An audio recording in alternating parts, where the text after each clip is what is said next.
Break બાદ આપનું સ્વાગત છે. કેન્દ્રમાં સત્તા પરિવર્તન થવાની સાથે જ ઓગસ્ટા વેસ્ટલેન્ડ કેસની તપાસમાં ઝડપ આવી. યુપીએ સરકારના શાસનમાં મુખ્ય આરોપીઓને બચાવવાના પ્રયાસો થયા હોવાનો આરોપ મૂકવામાં આવ્યો હતો, જેમણે ડીલ માટે ગ્રીન સિગ્નલ આપ્યું હતું. જેમણે એના પર હસ્તાક્ષર કર્યા હતા એવા લોકોની વિરુદ્ધ કોઈ જ પગલાં નહોતા લેવાયા. જોકે આખરે છેલ્લા 10 વર્ષમાં જ આ કેસમાં તપાસ આગળ વધી. ભારત અને ઇટલી બંને દેશોમાં આ કેસમાં તપાસ કરવામાં આવી હતી. ઓગસ્ટ 2014માં ઇટલીની નીચલી અદાલતે ફિનમેકેનિકાના સીઈઓ ઓર્સી અને ઓગસ્ટા વેસ્ટલેન્ડના ચીફ બ્રુનો સ્પ્રેગ્રોલિનીએ 2 વર્ષની સજા ફટકારી હતી. ભારત સરકારમાં રહેલા કેટલાક લોકોને લાંચ આપવા બદલ આ સજા થઈ હતી. 2016માં સીબીઆઈએ આ કેસમાં તપાસને ઝડપી બનાવી. જોકે એની સાથે જ ભારતની વિરુદ્ધ અભિયાન ચલાવતા અખબાર ધ ટેલિગ્રાફે ખોટો રિપોર્ટ પબ્લિશ કર્યો, જેનાથી આખી દુનિયાનું ધ્યાન ખેંચાયું. આ અખબારે આ કેસમાં આરોપી વચેટિયા ક્રિશ્ચિયન મિશેલની વાત સાચી માનીને એક રિપોર્ટ લખ્યો. આ રિપોર્ટમાં લખવામાં આવ્યું કે 2015માં ન્યૂયોર્કમાં આયોજિત યુએનની મહાસભા દરમિયાન પીએમ મોદીએ એ સમયના ઇટલીના પીએમ મેટેઓ રેઝીની સાથે સોદાબાજી કરવાની કોશિશ કરી હતી. ભારતમાં કેદ ઇટાલિયન નાગરિકોના બદલામાં પીએમ મોદીએ ઓગસ્ટા વેસ્ટલેન્ડના કેસમાં ગાંધી પરિવારની વિરુદ્ધ પુરાવા માંગ્યા હતા.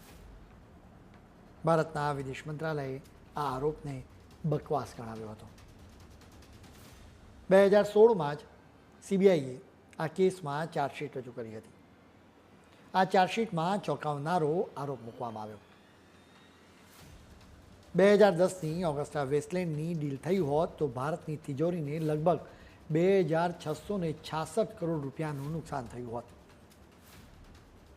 જો આ આરોપો સાચા હોય તો ઇટલીની કંપનીએ ભારતમાં નેતાઓ અને અધિકારીઓને 360 કરોડ રૂપિયાની લાંચ આપીને 2666 કરોડ રૂપિયાનો પ્રોફિટ કરવાનું કાવતરું રચ્યું હતું.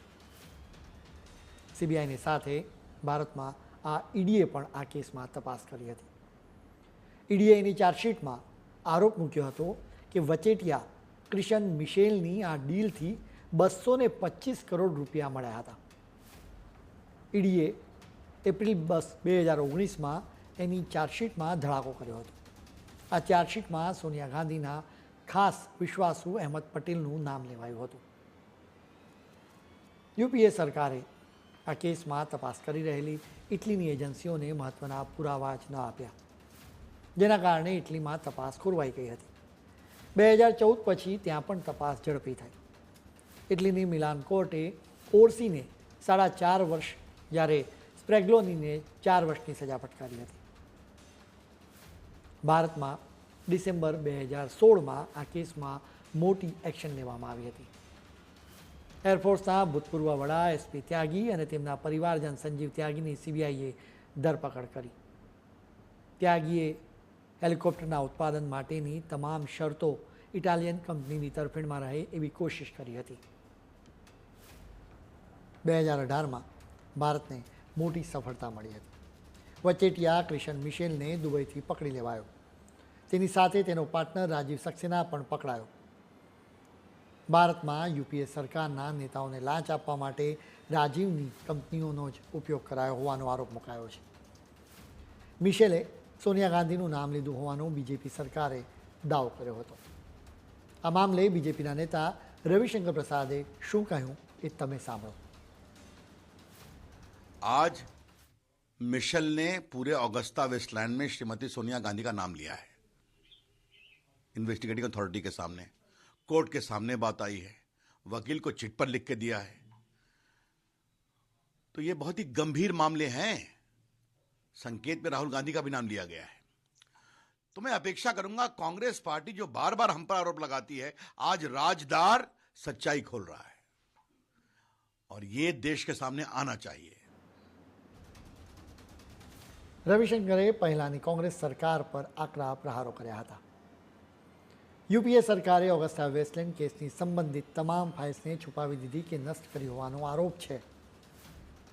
બીજી તરફ યુપીએ સરકારે આ કેસની કોઈ જ વિગતો ભારતને ન આપવા માટે ઇટલી પર ખૂબ જ પ્રેશર કર્યું હતું.